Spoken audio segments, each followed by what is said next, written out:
This podcast is part of the Big Heads Media Podcast Network. Go to bigheadsmedia.com for more great podcasts. On today's episode of Things I've Found Online, we will, before your delighted ears, discuss the history, present, and future of improv and sketch comedy with our guests Phil Proctor, Ryan Gaul, and Connor Eldredge. As a trained improv professional myself, I will be forming this intro while taking suggestions from our host. Keep going. Okay, who am I? Jamie Elcroft. Okay, where am I? Here. Sitting at a desk. Okay, and what don't I know about my fellow panelists? Nothing. We're marauding Visigoths. All right, we got to include that Danny Mann's here today. Yay. Yay, Danny. All right. Am I a 8th floor graduate of Ohio University? No, Connor is. Well, Connor Eldredge is. That's right. And here's our hostess with the mostest, Louise Palanker. Louise. I am Louise Palanker, and our guests are Firesign Theater's Phil Proctor, Yay. the Groundlings, anyway. Ryan Gaul from the Groundlings, Yay. 8th floor comedy graduate from the Ohio State University. State University. Oh, Connor, yes. He can Oh, pronounce it Columbus. correctly. It's a Columbus thing. Ohio State University. Now cover Exactly. one eye and read it, please. Panelists Jamie Elcroft and Danny Mann are also trained and certified sketch improv performers, and according to all of them, there are various sects, not sects, yes. Wow, I knew there was going to be sex. There's lots It's of a bad sex. head cult. or schools of improv philosophy. This is even true according to Quora, which is a smarty pants and a know-it-all. Quora, So if you go to gosh. Quora, you'll see that someone said, "Hey, Quora, what are the major schools of thought in improvised?"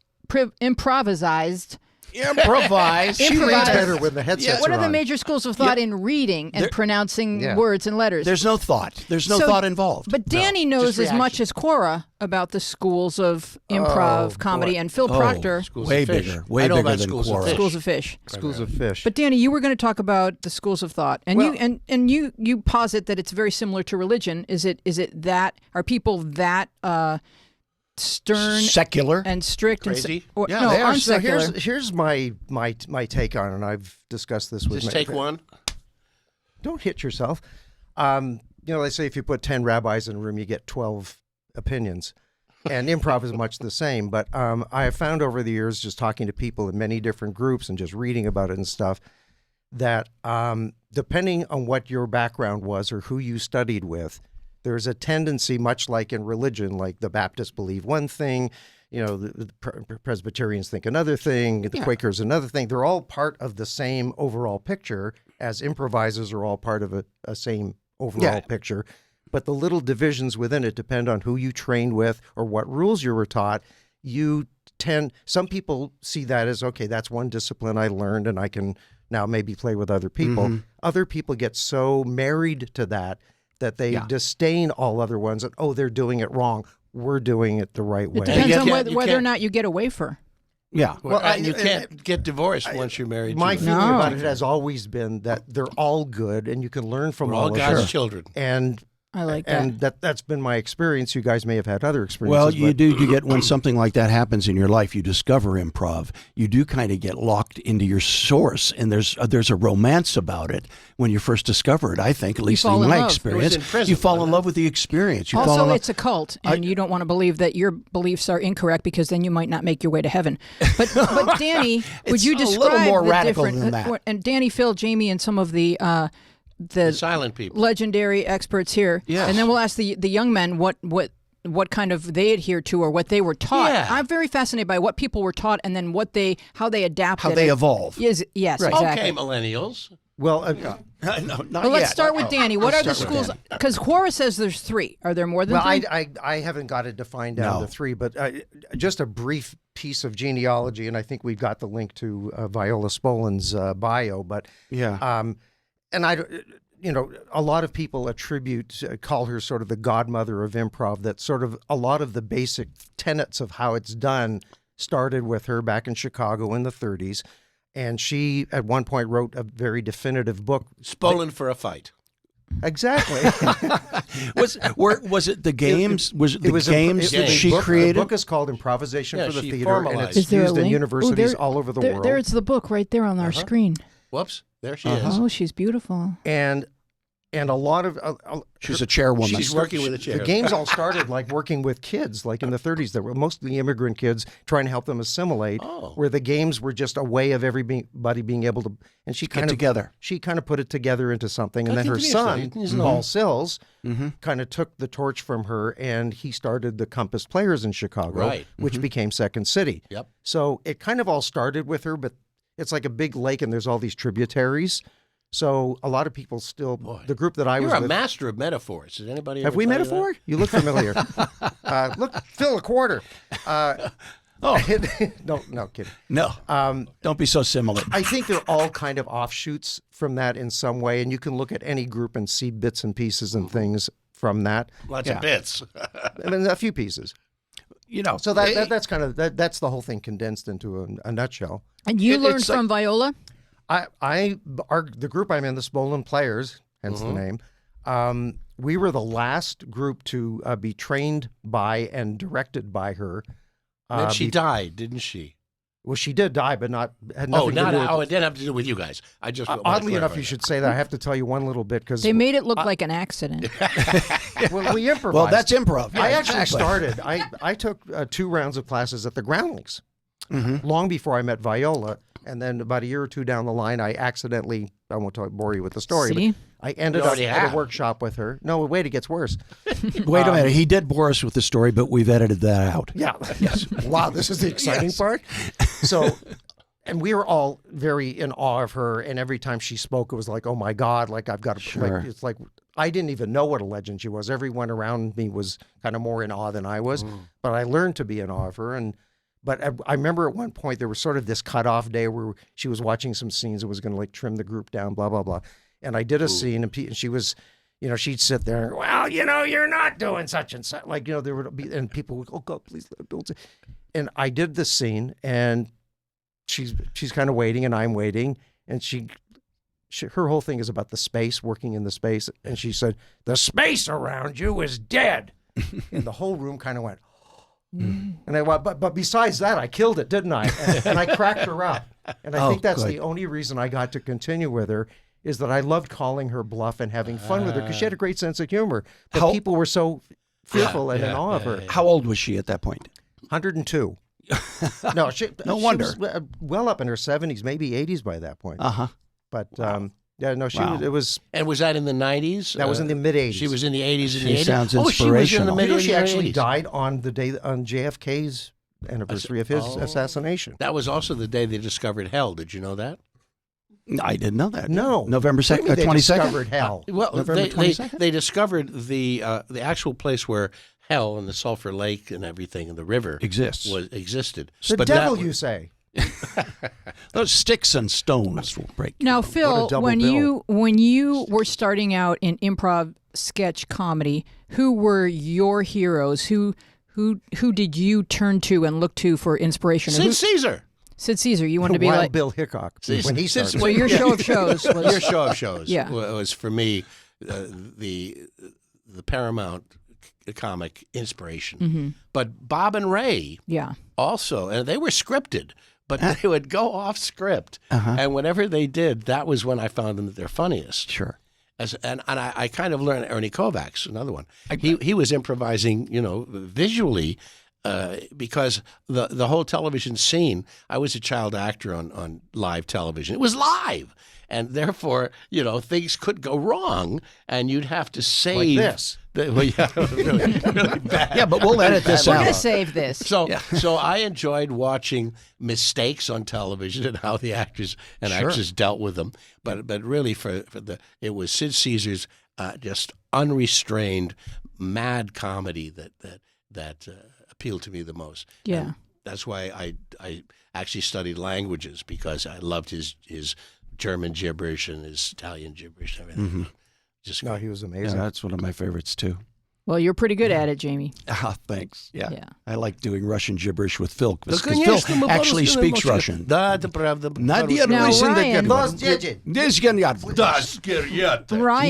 is there a particular school of thought or philosophy of improv that Groundlings adheres itself to, or has it evolved from a germ or a seed of something? No, I mean, my thought is that sort of like you were speaking to, they're all sort of the same thing.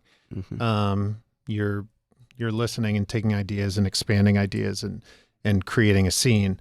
I think what's a little bit different about the Groundlings is originally, I think 1974, Gary Austin brought together these groups of people to kind of do monologues and scenes with the idea of creating sketches and characters for sketches. Almost all characters. That's really what Groundlings was based on. So it'd be running characters Very that would be involved. character-based. Well, similar to Second City. Sure. Well, but with Second City, it was premise and it felt more political a lot of true. the time. More socially. Very true. Yeah. Which is what they're brilliant at, you know. Well, that's the direction they went in. Yeah, but people will be like, hey, you know, my parents came to see shows at the Groundlings years ago, and they were like, "Oh, is somebody going to do a George Bush?" And I was like, "Nah, you know, we're not. We might do a guy named like George Finkley who's like obsessed with croissants, but he's not going to be anybody you recognize from the political world, Right? But you still will laugh. It was a little lighter, and not as politically based, More evergreen, yeah. So, but what I will say is, you know, I think if I broke it down, I'd be like Second City is a premise and politically charged, and Groundlings is character charged, and our comedy kind of moves towards creating these vibrant characters that people will remember. And then you look at UCB, who focuses so much on the game of a scene and not necessarily They're more long form, right? I've never actually seen them, but for sure. I mean, I'm sure I know so many people from UCB that would kill and crush a short form scene. And I also I don't know how you guys feel. It like the difference between long form and short form. I'm just well, it's a shorter scene and a longer scene. That's one of the great debates. Yeah, That's one of the great schools of differences. Right. There are people who do shorter stuff who think, "Oh, the Herald is hell." That's like they get angry about it. It's like, you know, it's just a different version. It's an expanded version. Absolutely. But do you know let's improv explain theater? let's explain a couple of things for our viewers. Yeah. UCB is Upright Citizens Brigade. Yeah, it used to be United California Bank. I was going to say it's got to be a bunch of stuff for that. it was UTV. But and also long form, short form. Can Danny? Can you give a brief description of what? In a nutshell, I mean, It's long and short. The long and the short of it. Spolling games are games. They're all minute and a half, 2 minutes, 3 minute at most. And, Okay, and 3 self-contained. 3 minutes. The next thing, no connection most. amongst any of them. Okay. Occasionally a callback by accident. Long form, it starts with something and then everything expands out of that, but they're all interconnected. So if you're doing an improv musical, that would be a long form type of thing. And if you're just taking suggestions from the audience, that would be more than likely be short form. And explain, if you will, youngsters, how these schools of thought and then these schools, Groundlings or UCB or wherever you go, you start as a student and you potentially work. They all have this hierarchy, and so you learn to think like a comic, and then you work your way up to potentially being in a Sunday show or a Saturday show. Can you explain how that works? Every theater has a school, and that's usually the way these theaters make their money. Right. That's what I said, the factories. But it's also a good way to sort out great talent and to hone them like the Army, where you really have to be skilled and you have to be able to be ready for anything in the trenches. Absolutely, and especially here in Los Angeles, where most people's goals are to get into TV or movies, and TV and movies have changed so much. Since probably you were talking about being a child actor, where you get a script. I've been in business for 65 years. Can you imagine the things that I've seen? I can't remember anything. Let me just add before you go on, Ryan, that even if you never make it past one class, you've still learned something that's going to help you with whatever you do in life. So the schools are not a racket. They're actually really, really I think wonderful. Jimmy Fallon made it through like 2.5 levels at the Groundlings, and was not that he decided not to go on. He was told he could not go on. And so you're looking at somebody like Jimmy Fallon that was told, no, you're not right for this theater. Wow. And he's brilliant. He's doing okay now. But there are hundreds and hundreds and hundreds of cases like that where you see names that took classes at Second City or UCB or iOS before tragically it no longer is out here. But what I mean is any walk of life. If you've got to do a presentation, if you've got to work with a group, if you've got to learn just these principles of yes and flow of energy and positivity and collaboration. Or standing in front of an audience. Yes. Just simply standing. We take for granted that we're able to stand up in front of an audience and it feels comfortable. And we even, most actors or performers get a high off of that. There are many people, most people in the world who are terrified of that, or terrified of not having a script and not knowing what's coming next and not knowing what to say next. And those classes really can help somebody like that in something as simple as a sales call, selling whatever to whoever. Everything. So you're right that it's a skill that is not just for the performer, but it could be for any walk of life. Yeah, I coached comedy sports for 6 years at Agoura High School, and comedy sports is a team improv game, and it builds up confidence for kids. I had autistic kids got into that program, and they're pushed in by their parents, and by the end of the program, they were a lot better. And they were doing the accounting. They're a lot better because you could tell them to step into a character before they go on stage. So they didn't necessarily have to be themselves when they went out there. And I think that's a great thing, and it also builds confidence. But the most important thing is that one of the guys came back to me, and he's a trial lawyer now, and he said, "You know something? If it weren't for comedy sports, I wouldn't learn to listen, because most of the lawyers I go up against don't listen." Wow. He said, "I can listen. Pardon? I know it's one of the greatest skills." There's freedom within boundaries, and for autistic people, once you learn what the rules are, they're like, boom, they go crazy. They're launching themselves because that's something that they can grasp and then flourish within. Now, young Connor. True.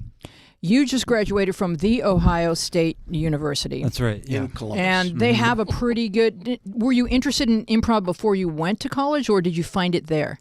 I was not, actually. I was kind of first few weeks of school looking for something to do, and the options I felt were pretty limited. It was like either join a fraternity or join an improv team.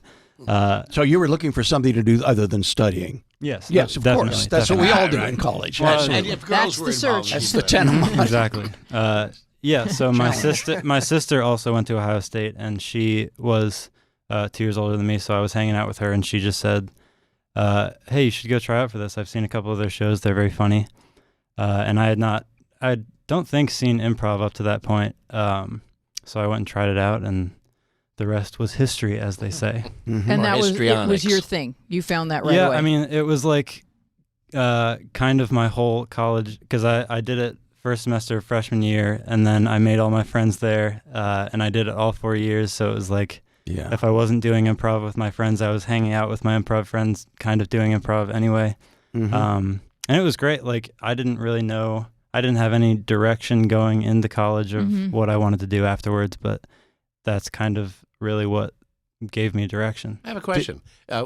Did you find that you were improving your improv skills?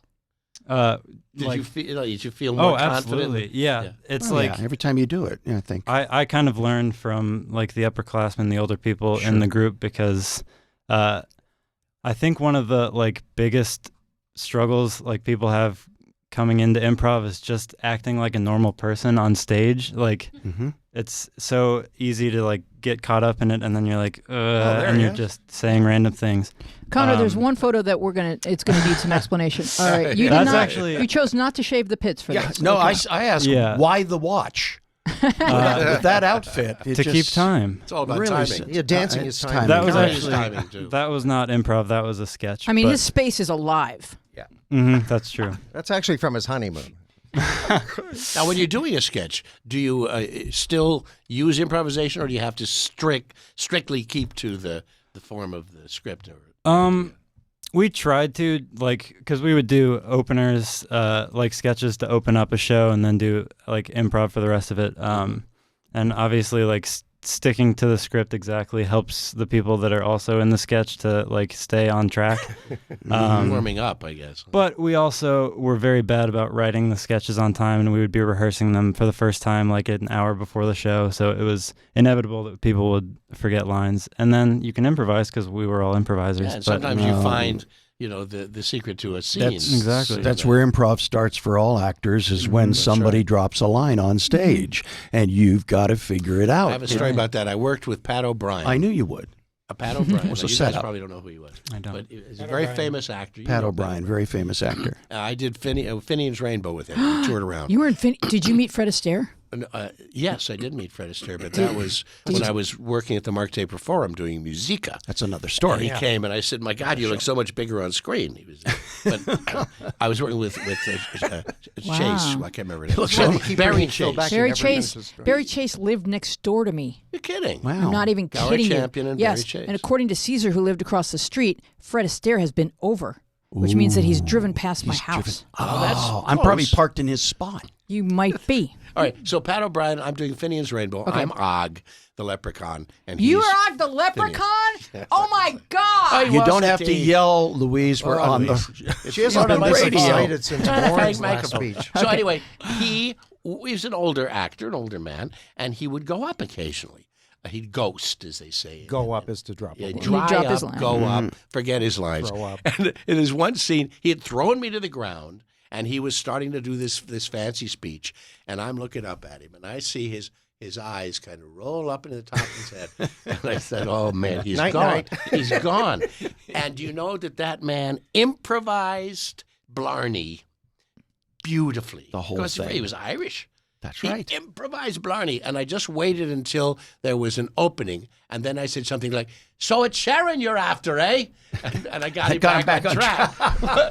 And the confidence. Look, I worked with Tony Curtis in a movie once. Tony Curtis. And Tony. I love Tony. Yeah. Oh, yeah. And his daughter, He was Jamie. making himself up. He was doing his eyelashes and everything. He was very beautiful. Oh. And he says to me, do you mind if we improvise? Can we improvise a little bit? And I said, sure. And so in the scene that I did with him, he improvised it. I improvised off of him. And it was probably the best screen work I did up to that point. Because It can be exciting. Where can we see I'm it? so confident. It's called Lobster Man from Mars. Oh, okay. I saw that off Broadway, actually. To watch for it. That was the musical. Wonderful. That was I the musical. love your showbiz stories, Phil. Yeah, aren't That's they why we wonderful? keep bringing you It's all back. in my book. Yeah, they're all in Where's his My book. Fortune Cookie? Which is available His Available book is on wonderful. Amazon and If as you a Google spoken "Where's book my fortune at cookie," SueMedia.com. gentlemen, Lane and Michael. So now I need to know this, Danny. Connor. So I wanted, before we lost this train of thought. Now you moved out to. You said mom, dad, sister, brother. Mm-hmm. I'm going to go out to L.A. and seek my fortune in comedy. So right. what is the plan? How does I don't that? have one. All right. Well, you've got a panel of advice. You just follow the Clampets. Yeah, I mean, the plan loosely is just to like look around at all my different options. Like, I took the first level of UCB a couple months ago. I might actually go to the Groundlings like next month or something. I'm just kind of feeling it out to see what I want to do because I really don't know. Like, I know I want to be involved in the entertainment business somehow, but I don't exactly know at what capacity. Does he want the Groundlings, Ryan? You do the hard sell. Go. Yeah, it's called the industry, by the way, Connor. Get used to that. The industry. Go ahead and get on the wait list, man. So when did you start at Groundlings, and did you start at the bottom level? Here, the thing is, like, the Groundlings would be. I think the Groundlings is great for anyone. Anybody. Anyone. Yeah. And that's where I started. And I love that. I tell when I teach the first level, if I see somebody who, I mean, there's a lot of people who come through this town that you're like, good luck to you. And then there's people that come through that you see a little talent. Spark. They have a spark. And you go like, hey, keep taking classes here. Also, go out, take them at UCB, take them at Second City, See other shows. Go watch everything. The more you see, the more you experience, the more you work on, the more dangerous you're going to be as a performer.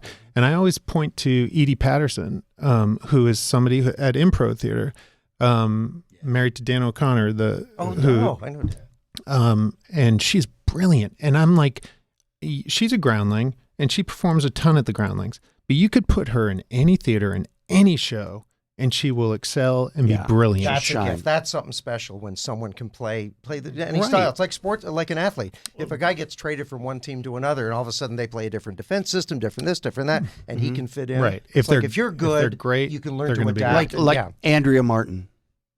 And Yeah. like her, I love her. like Edie McClure, like all these Yeah. wonderful, I took one wonderful Groundlings people class. who bring so much. I took one Groundlings class. We're going to play a game. Can you guess who my teacher was? Karen Mariano. No, but you're close. No, Mrs. Gardner, it's someone who's famous now. Mindy Sterling. Close, Jamie. Tyne Daly, Phyllis Katz. Ooh, wouldn't that be cool? Phyllis Katz. Tyne Daly. Ryan Seacrest. Ursula Ryan Andress. Seacrest. Okay, I'll give you a hint. Hitchcock. She has red hair and is Lucille Ball. not very Kathy Griffin. well loved by our president. Yes, Kathy. Yes. Kathy Griffin. She was your teacher. I didn't even know she was. taught. She was a great teacher. Substitute. No, the whole The session. whole thing. Oh my God! What did she teach? Me? What? What did she teach? Oh, Not who? It's not the all beginning about level. She retired right She after was. her. She the was, beginning level. Yeah, of she was Groundlings. only going to pass 3 people, and I was running a department at Premier Radio. Yes. So if you missed more than one class, she said, "Don't come back." Bum. So I was going to miss more than one class doing my job, and then when I ran into her like 10 years later at the Laugh Factory, she said, "Why didn't you come back? I was going to pass you." So Oh, She was angry. yeah, she was. no, she was just cute. She's She cute. doesn't forget. She's She doesn't forget. She was scarred. Fiery. She was Yeah. scarred by Louise. But I She came. didn't forget that. Not to go back, No, go back. but I want to just. The reason I went to the Groundlings is because my father, when I was in Boston, I started at a small theater called the Improv Asylum, and we were like really. It was a great theater, and I learned it was based off Second City style comedy and improv. And my father called me one day and was like, it was 2 years since I had started. I was working every Friday and Saturday night. I was actually making money. And he's like, well, what are you really doing? Like, what do you want to do? And I was like, well, I want to, movies, TV, maybe a commercial. And he was like, then go do it. Like, stop wasting your time. Oh, Good nice. for him. And he was like, pick out somebody that has done what you want to do, find out where they studied, and go do what they did. And that night, I Wow. Googled Will Ferrell, Oh, and wow. and he came up on the Groundlings website, which I'd never heard of. Oh, and I my said, gosh. I'm going there. And from where? From Boston. From Oh, Boston. wow. And I went. What a dad. And What I a dad. landed in my crappy little black Jetta. And I remember that car. I'm Yeah, surprised you I remember didn't it? sell more models. We did a lot in the backseat. We of sure that. did. And the next day I auditioned for the Groundlings and got in. And I haven't stopped. Yeah. Oh, that's so cool. Isn't that fantastic? A little Mac and Jamie story. I love those. It has My to do favorite with, dish. has to do with improv. I was with a comedy duo, Mac and Jamie, for 35 he years. was Jamie. And I played the Jamie role. Sometimes they'd switch. And in the first 6 months we were together, we started off in Key West, Florida, doing sketch comedy, and we go up to the comic strip in Fort Lauderdale and work with all the New York comics. And we were just so excited to be around them and doing our 5 minutes. And Mac told me about a month and a half into it that he was going to quit. Because I said, why? He said, because you can't stop talking on stage. I said, well, we are a comedy team, and I'm getting laughs. So what's the problem with me talking on stage? He said, well, I can't ad-lib. I don't ad-lib. I stick to the script. I don't ad-lib. You ad-lib, and you take over, and you take us places. I don't know where you're going. And I said, well, will you just be more willing to follow? And no, I got to stick to the script. That's the only way I can do it. I said, okay, I promise you this. For the next 6 months, I am not going to ad-lib. And I kept my promise, and we performed in plenty of gigs. We did fine because Mac saw the holes and he started ad-libbing. Wow. He started to see the holes in our act that he hadn't seen before because they were empty now. I wasn't coming up with something or going through that's something. so interesting. What a lesson. Firesign Theater did So- something like that. Yeah. Did you? I'll tell you. Well, we're gonna 1 second, Phil. Hold But that it's the story. whole- We're Oh, really? coming right back with that story, but we have to stop for a commercial because We got to pay the You know, bills. we have to got to pay. pay the bills. we have to pay the bills. Not We're to gonna- mention the talent. Hey everyone, I'm Chris. I'm Beth. And I'm Matt. Join us every Wednesday for Wasting Time, our podcast where we talk about pop culture, life, and our favorite things. From the movies we love to the TV shows we're obsessed with. And from politics to parenting to whatever else is on our mind. Give us a listen each Wednesday and then find us on Facebook and Twitter to tell us what you're loving. We're part of the Big Heads Media Group, and we can be found on iTunes, Stitcher, Google Play, and wherever else you find your podcasts. Come waste some time with us. Yay! All I right. love them. Okay, Phil has a story. Well, the Firesign Theater, and again, I don't know if you guys really know Firesign Theater. Oh, they're going to go home and Google We it. had a 50-year run, a 4-man comedy group. We were called the Beatles of comedy when we were doing it, and then afterwards the Monty Python, America's Monty Python, before Monty Python. How they knew that we were Monty Python. Prescience. I don't know. Prescience. Remember? Somewhere in the future. They're nothing like us. And we were primarily a recording group, and we were nominated for 3 Grammys over the years.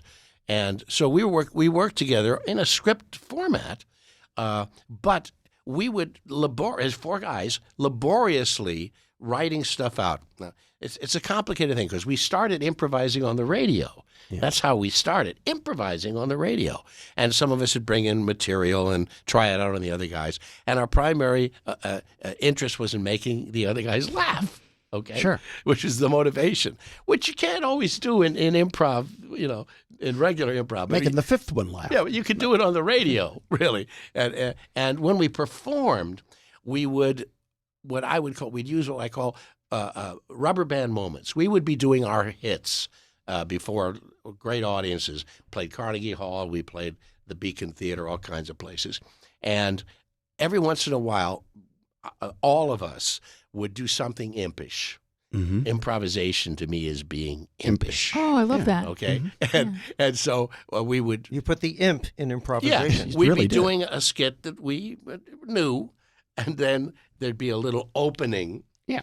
And I'd take it away somewhere else, and always worked, and it was always fun, and it was fun for the audience because they were listening to our musical numbers. Right. In fact, when we started changing some of the material of our big hits, like "Don't Crush That Dwarf, Hand Me the Pliers" or whatever, it would upset our audience. It upset our Sure audience. it did. That's They not were- the way it is on the record, man. We wrote the record. Yeah. We could do. And the other thing that was funny about it was we would laboriously work on these scripts to go in and record in the studio. And we had a contract that allowed us free studio time so we could write, take the stuff in, record it, listen to it, and then based on that, inspiring us to where the rest of the script might go. But we would fight over things, terrible fights and stubborn people, and oh my God, it was the joke here. And they would go into the studio with these scripts, throw them away, and improvise the scene. Mm-hmm. Wow. And really, you knew and what was that's happening. Wow. It started with we'd be making changes in the scripts. Wait, what did you say? Yeah. Okay, all right. Oh, well, I'll say this, and our scripts look like just unreadable. Yeah. And But did eventually- that process inspire you to do what then you went on to do? Yeah. Okay. Yeah. Sure. That was the journey you had to take to Okay. arrive at the That's thing you right. did. Wow. Yeah, that's right. And it was Yeah, which really is brilliance. fun. It was Which is fun. brilliance. Yeah. All right, Danny has some improv games. I actually, I just want to throw a curveball in here. I want to read you a short quote and have everybody here guess who said it. Okay. Oh, all right. I say that was for the end of the show. Do you get the script when I send them out? I do, but then I do what Phil does. Because I do copy you. Do you want this at the end? He doesn't read PDF. We'll do it at the end. Yeah, let's do it at the end. Because right now it says Danny will lead us in improv Oh, games. jeez. Oh. Oh. Oh.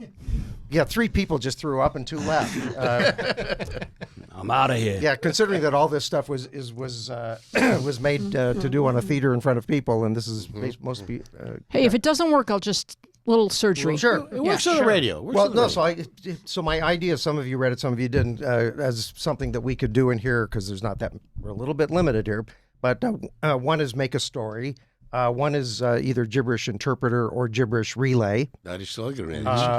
Stories, one all 4 of us can do, or we could just possibly do like an old-fashioned radio show. Like give us a premise, and we can all be players in like a radio play.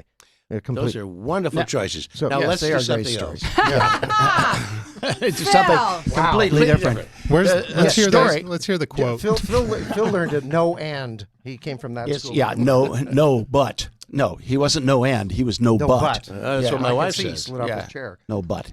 Yes, and. So whatever's agreeable Which to is you the guys. most important thing to say in improv. I think the youngsters. By the way, should for our choose. viewers. Oh, yay. Let the kids choose. From those Yeah, let the choices, kids or you- choose. Or I you love have it. another Oh, game. Something of their own. Pick a story. They might have a game, let too. the- Yeah, maybe Story. you got a game that four Okay, people give can them play. the categories again, or come up with another game. Oh, so we had So make- gibberish, Story, yeah. theater. Either make a story, some gibberish game, either jib and terp or jib relay, or just like a Why don't we combine them all? whatever you want to do. Wow. This whole new form. These were just starter points. Just starter points. That Dave. is not the bunny hill, Phil. Combine them all. Go. Go. No.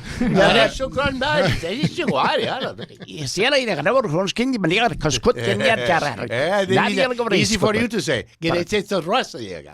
Yeah, well, you're a wrestler now? No, they make up foreign wrestler. Oh, and a foreign wrestler.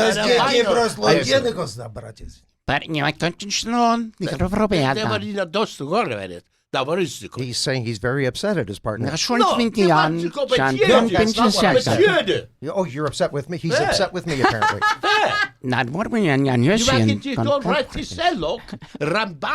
He says his new husband does not want to participate in this. Yellow Yeah. toenails. He's now reciting the Gettysburg Address in Russian. Yellow toenails. Yellow toenails. Barquetto. Right. Picture. This They is did the not most want us. interesting day I've ever spent at the UN. Someone left the cake out in the rain. I don't think I can take it because it took MacArthur so long Party to of make One. it, and I'll never have that recipe Have again. that Oh no! recipe again. You will have Now, that. who could that be? Hello, Nancy. Answer the door. Damn it, someone's there. It's your astrologer. Excuse me, but I'm lost in the neighborhood. Perhaps you could help me. Oh, great. I'll help you out. The door is over there. I just walked in the door, but don't you understand? Someone's following me. Of course, we must find out who's following you. Dun, dun, dun, dun, dun. Who could it be now? It's a cat. Pussycat is following you. Oh, Not to it's be a large afraid cat of. following you. Don't worry about the cat. Don't ever worry about the cat. Always worry about the dog. Look out for I'm the sorry, cat. has anybody seen my cat? Let's have goat for dinner. I'm serious. It's not bad. I'm serious. Has anybody seen my cat? I live Yes. next door. You guys I have see such these- interesting you see. parties over here. Has anybody seen my cat? What does your cat look like? Anything we've seen on the internet? It's honestly, right now it's dirty. It's a dirty It's cat. a dirty cat. It's a dirty little thing. Okay. And I let him out this morning because I gave him a half gallon of cream and he needed to use the restroom, which we call outside. And he went out and I haven't seen him since. Have you guys seen Well, him? how did he get dirty? I don't know. Honestly, Did he I get don't- run over? That's Did he a get great run over by question. a garbage truck or something? Is that Ronald Reagan? Wait. Is that Well, Ron- it was Oh for my a God, moment. Ronald Reagan is here. Hello, you've won the Publishers Clearinghouse. I have to get my husband. He loves Ronald Reagan. He Hold has on a multiple second. personality disorder. Daryl. Honey, what's up? It's Ronald. Ronald, I was looking for our pussy, and I just saw that Ronald Reagan was here. Ronald's here? Yes. Ronald is here. Well, I am in spirit anyway. Look at him. Yes. He looks beautiful. Oh my God. Thank you. Oh, I'm your Say cat. trickle down. Could you take me in as your cat? I love to drink milk from a bowl. Ronald Reagan's been incarnated. Ladies and gentlemen, I'm here with the members of Dirty Cat, the hottest group in the country right now. Dirty Guys, Cat. how did you get your name? Honestly, we used to go to the Humane Society, and we would bring We around did a bowl. charity gig at the Humane Society. God You damn it! know, the only time we work for free. Jeff was telling the story. I'm sorry. Why do you I was always there, interrupt when man, I'm telling on the the story? drums? Okay. Yeah, but you always say like the drummer's the coolest player, and now It scared we get the an dogs, interview. though. That's why he's in the back, man. And That's you why he's in- interrupt. just remember that. Right? was there the day the Dirty Cat broke up during an interview. It was amazing. No, you know what? I'm done. No, I'm done. Oh my God, they're breaking up right in front of us. I'm done with you guys, and I want to tell you guys I'm done with this, and I'm officially breaking up. I'm gonna go. Maybe we could do counseling. I did not play Yeah, why don't sex you go with see a that girl. psychiatrist, You want to man? do counseling? Listen, I'll do one session of counseling. Guys, I think this is a big mistake. We had you on the air today to talk about your new album, and here you are breaking up. Dr. What's Phil, going listen, on? we're trying our best right now to stay together, but it has been really bad. Listen, I haven't been together since the 70s, pal. I know just what want you're to say, talking no matter about. His how career. thin you make a pancake, there's two sides to it. No, you can make it thin enough so it's a crepe. That's right. Let's have a listen to that cutoff of your new album. It's called Crepe. I want a crepe and I want to eat it. I want a crepe and I need it now. I want a crepe and so that's the hit. Honestly, yeah, those are the only two lines in the song. It's catchy. And now here's Danny Mann with a quote. Wow, nice transition. Okay. Here's the quote. You have to guess who said this. It's my favorite quote about improvisation. There's a certain moment when you realize that you've actually just left the planet for a bit and that nobody can touch you. You're elevated because you're with a bunch of guys that want to do the same thing as you. And when it works, baby, you've got wings. You are flying without a license. You talking about crowd surfing? No. Harrison Ford. Who said that? Flying without a license. Who said that? Hey. No, just You're a reference. guessing Harrison No, Ford. I'm guessing Robin Williams. I'm going to say Kathy Griffin. She's the answer to all my questions today. Can I ask, are we talking about somebody like that we would know in the improv community, or is this like a famous actor? I'm not going to give any tips on No, it. this could be a historian from Greece. I want a tip. No, it could be. I want a tip. Could be Socrates. Quagmire in the Fifth. That's a tip. That's a tip. Bet on that one. Do a round of guesses, and if you can't, I'll steer you. William Farrell. No, sir. Del Close. No. No. Anyone? Nancy Reagan. There's the Reagans again. Mick Napier. All right, I'll steer you. It's not somebody from the improv world. That's what I asked 20 minutes ago. I know, but I didn't want to go there yet. I was going. Charles Lindbergh. I'm going to say Anne Murray. Yeah. Charles Lindbergh. That's the warmest guess so Who? far. So it's Canadian? What was No. the guess? Okay, we're getting What was the I guess? said Anne Murray. Because she's a Anne snowbird. Murray. Yeah. Helen Reddy. Obama. Hmm? Obama? No. I will say somebody from the music. I meant Michelle. Somebody from the music world. Oh, okay. Brian Adams. Other Canadian singers. Aaron Neville. George Gershwin. No. Jimmy Page. Sting. Brian Wilson. You two are the closest so far. What did we both Neil say? Diamond. How long is this Neil going Peart. to go on? How is Neil It's winding Diamond down close now. to Jimmy Winger. Page? How is Neil Diamond close to Jimmy They're Page? just friends, I thought. They were. Kiss. They were. The John Beatles. Lennon. John Lennon. That's the closest, yeah. Wait, John Lennon. Who'd you say? John. No, it's not Was John. it John but you- Lennon? But you're getting warmer. Nice. Paul McCartney. No, it's not Paul, but Oh, it's Robert Ringo. Smith. they both knew the guy who wrote this. Bono. Bono. Nope, not Bono.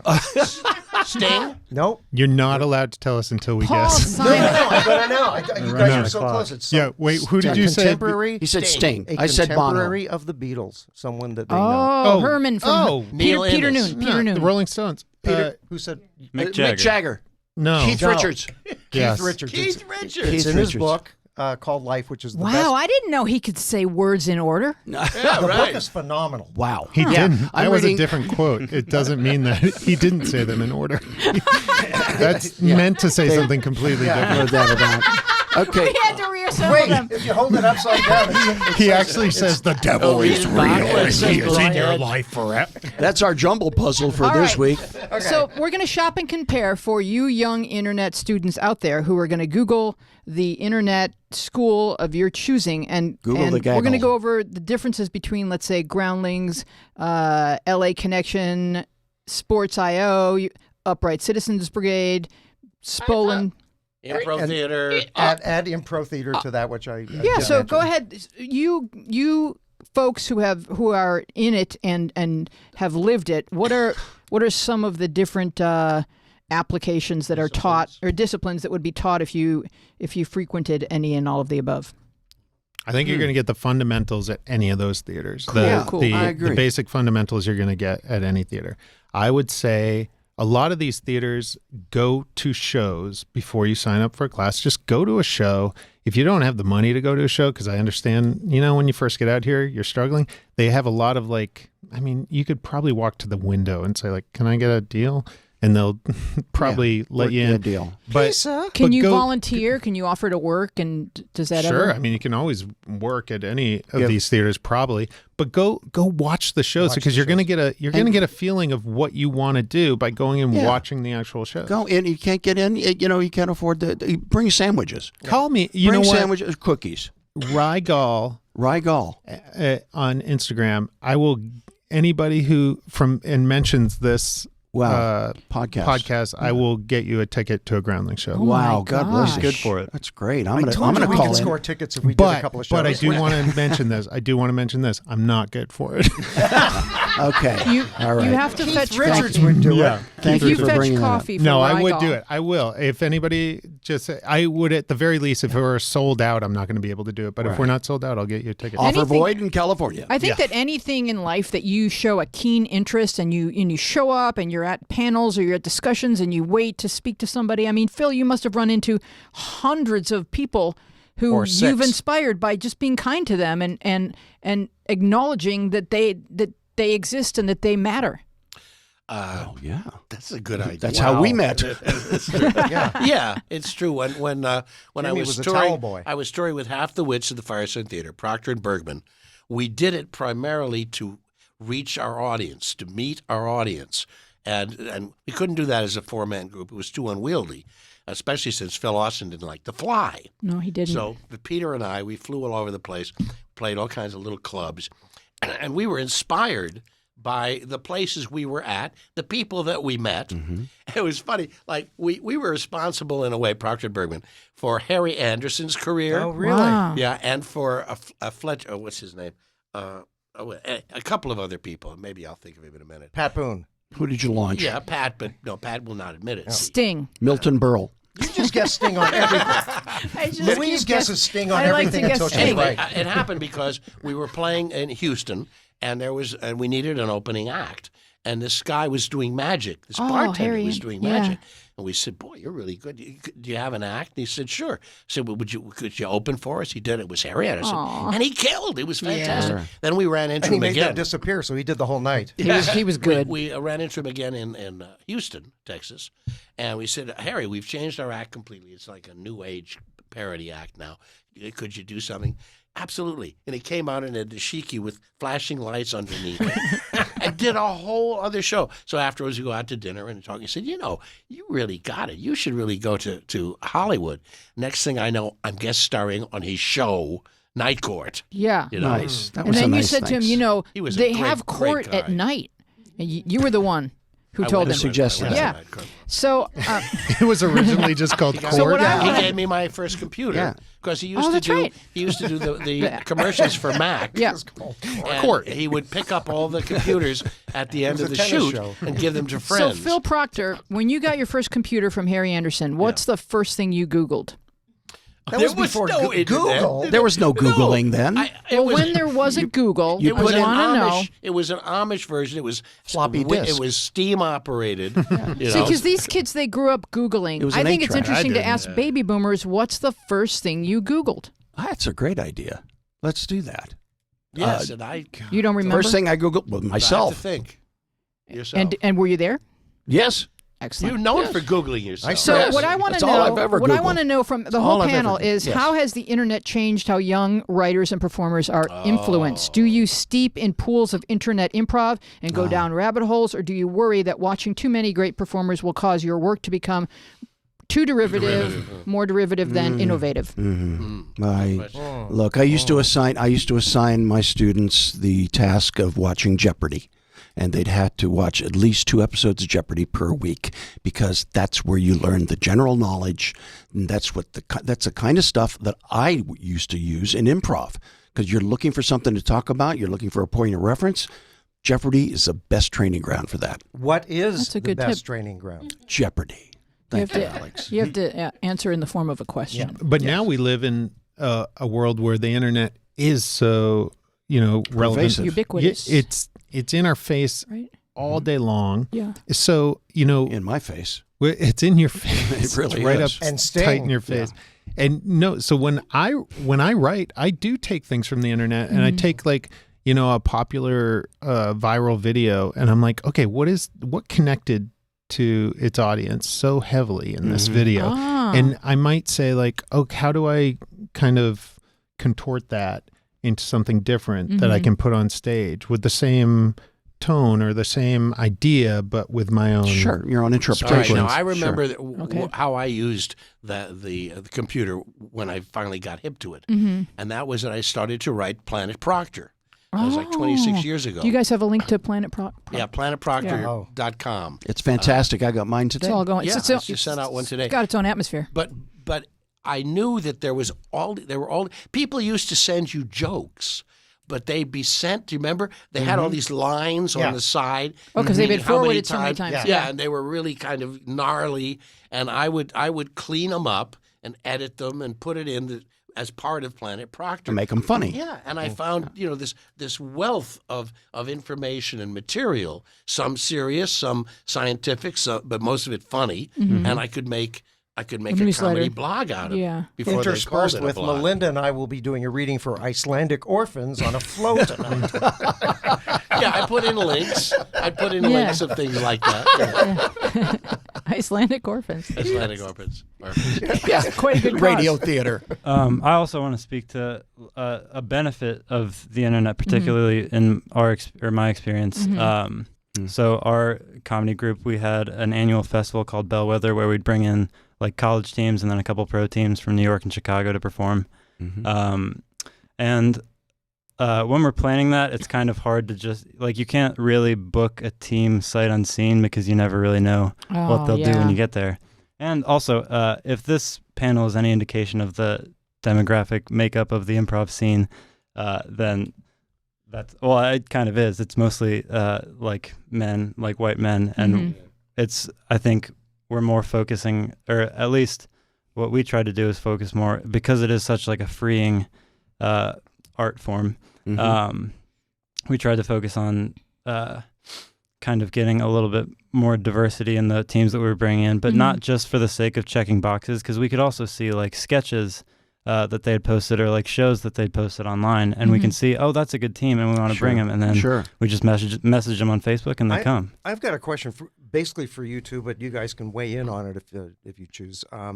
Is the concept, and this kind of came from our Spolin background, where it's much more about supportive and et cetera, and that the whole idea of competition in improv, like the teams and the Herald teams and this team and that team, and Improv Olympic, where it becomes sports and be funnier and be greater and top them, and that to me, I guess my concept of it kind of feels like it kind of waters it down and takes it away from what's really amazing about improv to me. Definitely. How do you guys feel about that? Yeah, I feel very similarly. It's so just to go back to Bellwether, it started out, I think it had a different name, but the first 3 years of it were it was actually a competition where there was like a winner.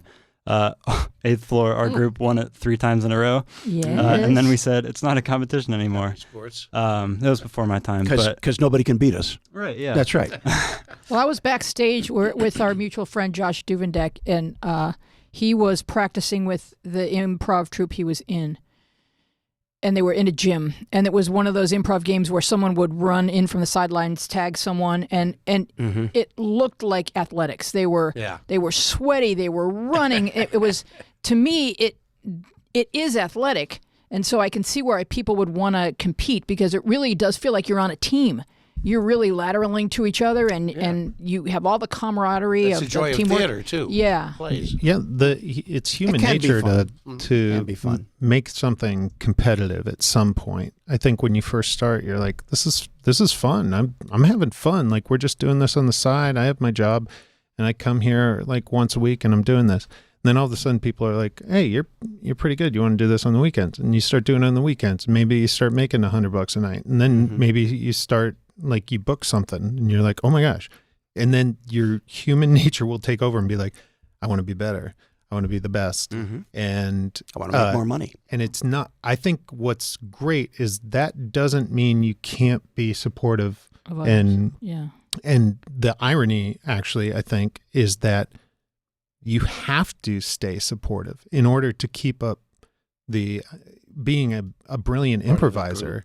You have to be supportive of those on stage. I mean, the best improvisers in the world are the ones that you don't notice as much on stage because they're just making everybody else look amazing. They're the ones that are sort of behind the scenes. They're booking all the work. And you're like, how come, I used to think when I came out of Boston and came to LA, there was a guy named Brian Gallivan who went through Second City and was on the main stage there and came out. And I was like, he never I'm better. I can do what he does. How come he's like booking all the work and he's getting all these jobs and stuff? And then, it clicks at some point and you go like, oh, he's patient out there. He's making everybody, he's keeping everybody safe. That's right. And so let's bring him in right now. Brian Gallivan. Brian's here. Come on, that's he comes Phil down Hartman. on a ladder from the. You're just utility, supportive. Phil Hartman, that's the guy. Phil was like, who else very much like that I had the pleasure of working with early on was Dan Castellaneta. Mm-hmm. We know for his voices, but on stage, the most selfless, kind of like That's what you were great. saying, almost invisible at times, but just like a comfortable pair of shoes. I did a play with him too. He wrote a play. Yes. He wrote a play called For Piano which and I Harpo. saw, and they were wonderful. You were terrific in it. Yeah, And- well, thank you. But I got to play a lot of doesn't that parts. description just fit him to a absolutely. T? Absolutely. Selfless, But that's the thing. excellent. If you're an actor also. Yes. Okay. Now, what's interesting is you can't always utilize your improvisationary skills in terms of creating lines. But if you try sometime, When you're, just it depends on the project. If it's a comedy, Right. they'll sometimes say, "Okay, let's do it your way. Let's just get in the," and you see that spontaneous thing a lot of. But for the most part, if you're stepping in as a guest star in a television They don't show, want it. you got to stick to I the stick script. to it, man. And not so in commercials so much. Jamie, tell them how you got the French parrot in that long running commercial. You did. My agent called me one day and said, James, can you do a parrot? And I said, yeah, sure, I can do a parrot. And I'd never done a voiceover up until this point. This was about 25 years ago. And I went, he said, no, not that kind of thing. They want something different. They want something unique, something unusual. I said, okay, all right, I'll go down. Who is it? Whiskey's Cat Food. Okay. So I went down, and the whole idea was that there was this little green parrot on the screen and talking to the audience, and next to the parrot was a cat eating Whiskey's cat food. So the idea was that the cat would rather eat the cat food than the parrot eat. So I was the voice, and I decided to do a Eurotrash. So it was, okay, kitty cats, read my beak. No more birds for dinner. Instead, try new recipe Whiskas. That was the thing. And I ad-libbed, remember, love their neighbors. Don't eat them. And I booked it. Got in the job. and may I say, you beat me out for that. Oh, did I? Yes. Did you read for that? Damn. I remember reading for it. Yeah. Who the hell got that? Well, 4 years. If you look on Wikipedia about the definition, or the history of improv, it will tell you that it began as kind of a game. It really begins in 391 BC and then into the 1890s. But it's always kind of like what was that? April 4th? Right? April Those 4th? guys, That's because they didn't have microphones. in those days. 399 BC. but they were good. The best. But it was kind of like an acting tool, game sharpener, and now it's its own art form because we've realized how much fun it is. But for those of you who are trained and schooled in it, how much better are you at auditions? I mean, Jamie, you just gave us a really good example of that. But do you think that all actors should take some improv training? Does it make you better at cold reads? Absolutely. And really, anything I've ever booked is because of an ad lib. And that might be steering somebody in the wrong direction. I'm sorry if I'm doing that, but it worked for me. It worked for me. Mm-hmm. Now remember, Commedia dell'arte was really the renaissance of improv from Italy. From Italy. Right. The 16th to the 18th century is driven. Commedia dell'arte. They do it in the performers streets. Improvised based on a broad outline in the streets of Italy. It says right here on Right there. Wikipedia. That's right. There you go. That makes Street it true. theater. And Phil wrote it actually on Wikipedia. So Street theater. That's why he knows with, it's with true. recognizable characters. Yeah. Il capitano, the old man, the young girl, the amorous boy, the captain. So recognizable characters. Recognizable yeah. characters, I think- and they still do it that way. One of the things also about it's not always just about dialogue or learning your lines, because you can learn lines and have a direction or a redirect from a director saying, hey, do it again.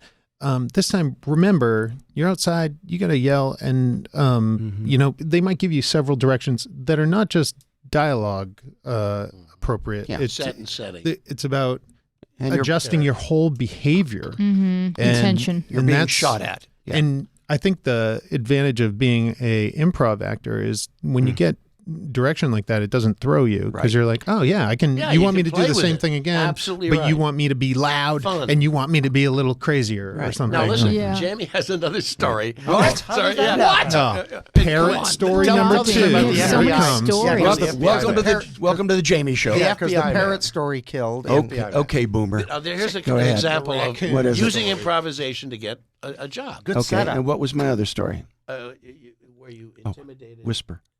No. Stage whisper. You intimidated. What Jamie doesn't know is we've secretary. replaced his regular coffee with new Nescafe. Listen. And it illustrates your point. The first role that I got on television in L.A. I mean, Mac and I came to town as comedy team and played the Improv and Comedy Store, and then we got an agent, William Morris, and Change the name to Mac and Cheese. yeah, and the Very popular. macadamia nuts. You've heard of that?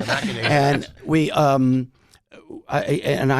went out on an audition, and it was for an FBI agent, and I'd always heard stories of people walking in character.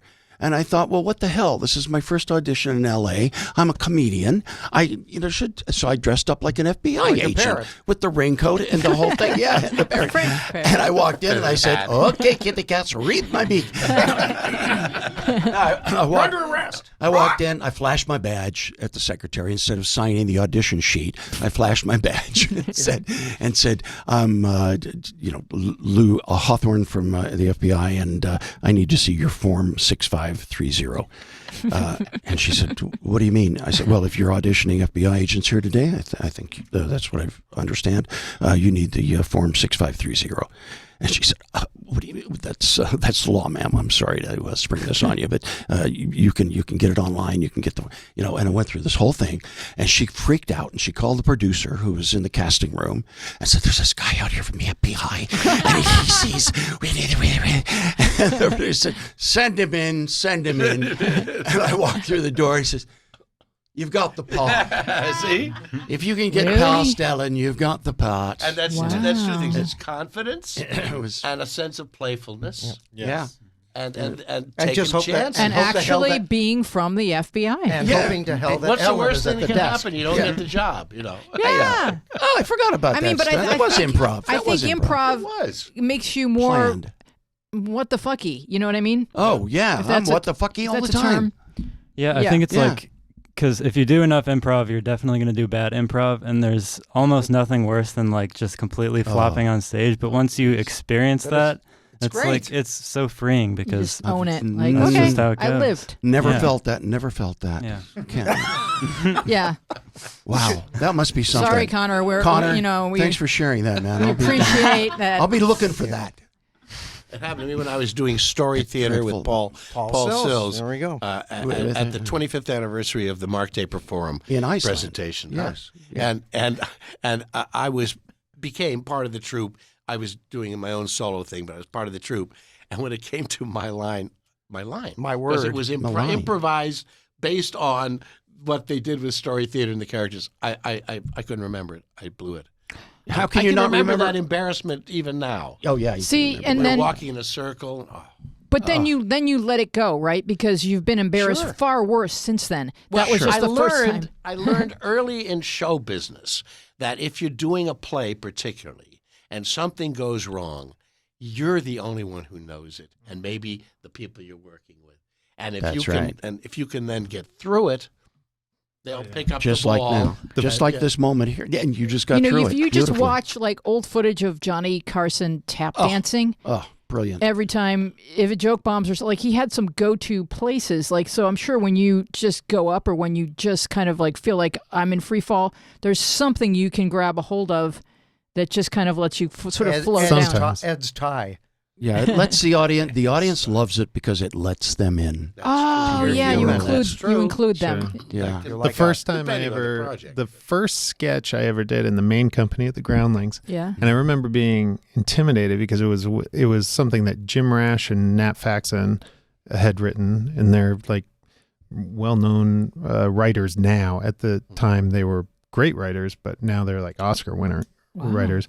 But they had written this, and they had cast me in this walk-on part at the end of the sketch, and all I had to do was come on dressed as Superman and say, I can't remember the exact line, I'm paraphrasing, but it was, I mean, honestly, they were like, you got the part. But I came on with like a pizza or something, and I was like, nobody worry, I've got your pizza. That's all I had to say. Yeah. So I'm waiting there, and I'm waiting, and I'm thinking, I'm going through the line in my head, like over and over as I'm watching the sketch go, and I'm like, we're getting closer to my part, we're getting closer to my part, we're getting closer to my part, and I'm repeating it and repeating it. And I walk out, we have a sold out crowd. I walk out, and I go, hey! So you would think as a trained improviser, I would just say something. I'd at least have in my mind, like, just deliver something with the word pizza in it. Just say the word pizza and the lights will go down. And instead, look what you're holding. Look what you're holding. All I had to do, and I was so in my head, and I froze up so bad that I walked off stage.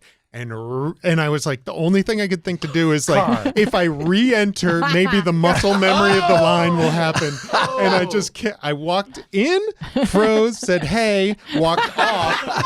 There's 12 people on stage waiting and going like, oh my God. Jim Rash was looking at me like, what the hell are you doing? And then I walked right back on and delivered the line beautifully. and we got off. But it goes to what you said. And like when we got off, I went in the back and I was like red. I felt awful. I was probably tearing up. And I said, Jim, I'm so sorry. And he was like, what? For what?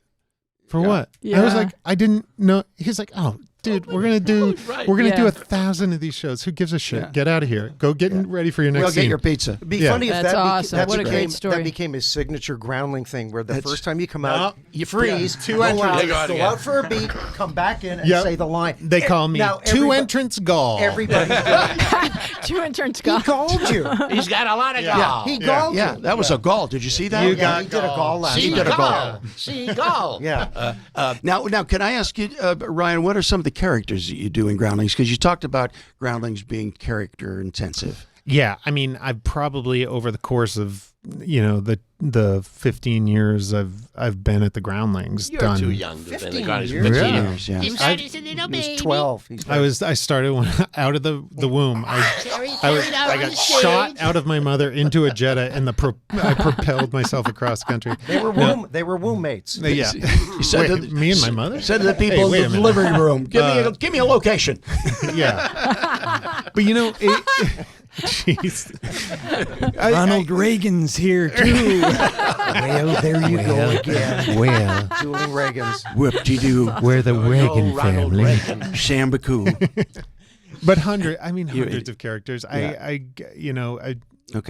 couldn't. I don't have anything where I could be like, you're gonna love this character. Greg Hancock is a great character. He's from, I don't have anybody like that. But I mean, you're all welcome to come to a show. If you were auditioning for SNL tonight, what two characters would you give them? I wouldn't audition for SNL. I think it's a poisonous garbage land. It's getting the fact controversial. is, when Phil You know Hartman, what I would do?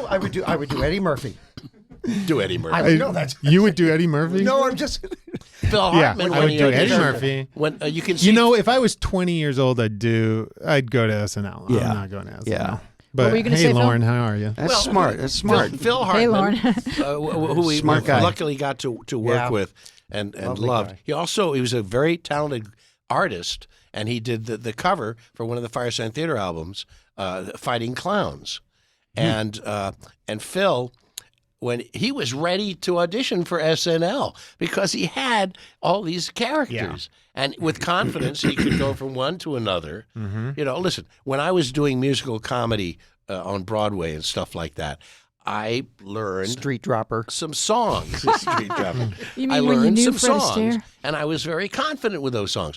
I understudied Rolf the Singing Nazi in The Sound of Music great role. on Broadway. Rolf the Singing Nazi. That was his stage name. I have the action doll. Yeah, and the bicycle. Yeah, and Richard Rogers directed us all because he wanted to make sure that everybody was, up to par. Was going to either step into the show or just be a part of it.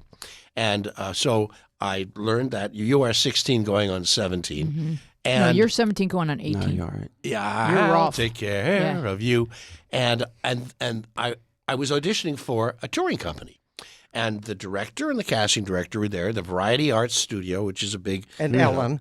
a big long hall, Yeah. and I had my piano player, and I sang this. Yeah, you. Yeah. And I sang Hey, you got a part. Tickle My Ivories, and I sang the song, and they started talking to one another. And I went, okay. So I walked down, still singing the song, and there they were, got their attention, turned my back, walked all the way up, turned around, and finished the song. Nice. It was the Got real the Richard job, Rodgers. and not only that, he You hired sang me to the as real- assistant director. Wow. Wow. But I What? said to him, Brasmer, was that his name? Anyway, I said to him, Bill Brasmer? I'm not sure. I said to him, It was Bill It Rudd. was Yeah, it Bill. was Bill. Yeah. It was Bill. yes, A lot of nobody people call knows. a lot of people Right, called him right. Barnum. How is he? How is he doing? This He asked guy about you. was We'll the get back to director of Barnum and Bailey circuses. my He was God. in Ripley's Believe It or Not because he had survived 12 elephant stampedes. Goodness. All right, he walked. That's a he resume. walked on toe shoes from New York to Washington. Yeah, D.C. but a circus stampede is Okay. different. Anyway, they're he on said- their hind legs. The point of the story is, There's a point? he said that he and the casting director were talking about how much they think they could get me for. Yeah, you were one hell of a singing Nazi. Yes, you were the singing Nazi. But, But it was it- a kind of crazy confidence. So you were again, singing you know? directly to Richard Rodgers? Yeah, That's Richard crazy. That's Aren't you crazy. That's a curious crazy about who story. held the record for 11 elephants before the guy broke the record? Rodgers. He's no longer with us. And he worked for Peanuts. That was one hell of a record to stampede. He beat me out. I was the winner. Oh, That's a yeah. great story. He tinkled somebody's ivories. You just have to have some kind of like a what the hell. Like, all Yeah. right, let's just go for What it. the hell? By the way, this You do. director used to direct us You do. with a whistle. And we were doing Goober Ford and Gross music circuses. As if you were so elephants. we're in tents with a round stage. That's and, intense. entrances down with Jeez. Yeah. He'd whistle. He was a former NBA ref. Well, that gets you ready for the Wow. Sound of Music because Yeah. Captain Von Trapp. Phil Hartman. Yeah. Whistle. I remember seeing the Groundlings, and one of the sketches at the time, this was like mid-'70s, I think, they did a thing where like it was an international talk show. Yeah. And he was the host of some famous international talk show with sort of a German Euro track. Yeah. It was one of the funniest things I'd ever seen in my life. That's how I was like, oh my God, he's amazing. And Edie McClurg, who was a big star with Oh, Groundlings, yeah. She was then so became great. one of the big regulars in our group for years Yeah. and years. Yeah, she's wonderful. Now, I have a question for young Connor. Wonderful. Now, young Connor, Young you're here Connor. on this Someday- panel with just some greatness of improv. Do you have any questions?